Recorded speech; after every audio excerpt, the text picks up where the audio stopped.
Hello guys, in today's video I will be showing you how to fix Chatgpt keeps crashing problems. The answer is easy, just go to the settings, then scroll down to the apps section, and then go to the search and search Chatgpt.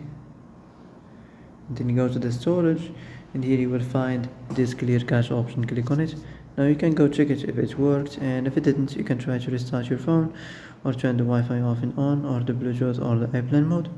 Also, you can try to clear data, but be careful. If you clear data, all this application's data will be deleted. This includes all files, the settings, the accounts, the databases, etc. So be careful if you want to clear your data.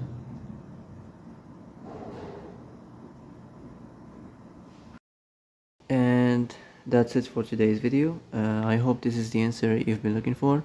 If you like this video, don't forget to like and subscribe, and see you in the next video. Thanks for watching.